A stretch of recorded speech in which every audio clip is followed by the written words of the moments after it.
છોટાઉદેપુર જિલ્લાના બોડેલીને રાજ્ય સરકારે મ્યુનિસિપાલિટીનો દરજ્જો આપ્યો છે ત્યારે 21 ઓગસ્ટથી અમલમાં આવેલા નિર્ણયથી બોડેલી સહિત ડોકલિયા, ચાચક, જાખરપુરા અને અલીખેરવા ગ્રામ પંચાયતનો સમાવેશ નવી મ્યુનિસિપાલિટીમાં થયો છે। લાંબા સમયથી ચાલી રહેલી માંગણીઓને પૂરી થતા બોડેલીમાં ખુશીનો માહોલ જનતા વચ્ચે જોવા મળી રહ્યો છે। ને ધ્યાનમાં રાખીને સરકારે વર્ષો જૂની માંગણી જેના લાંબા સમયથી પક્ષ વિપક્ષ બધા ભેગા થઈને એની માંગણી કરતા હતા કે નગરપાલિકાનો દરજ્જો આપો। સરકારને છેલ્લે સમજાયું કે નગરપાલિકાનો વિકાસ થાય તો બોડેલીનો સારો વિકાસ થાય।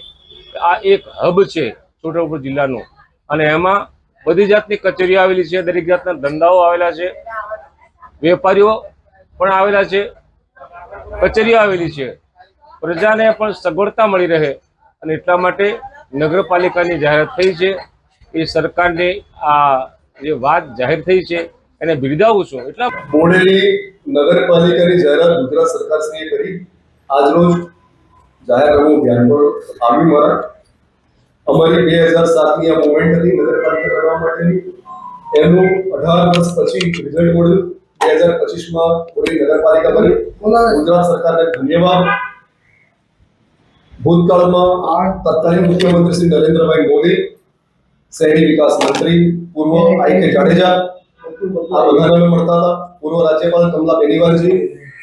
અમે કોઈ એવું સ્ટેજ સરકારશ્રીનું છોડ્યું નથી કે એમાં અમે રજૂઆત ના કરી હોય નગરપાલિકા બનવા માટે, પરંતુ દુર્ભાગ્યવશ સ્થાનિક ધારાસભ્ય અને સ્થાનિક સરપંચો આ વિષયમાં આડા ચાલતા હતા, એટલે કે સરપંચોનો ખુલ્લો વિરોધ હતો તો ધારાસભ્ય પોતે છૂટી રીતે વિરોધ કરતા હતા।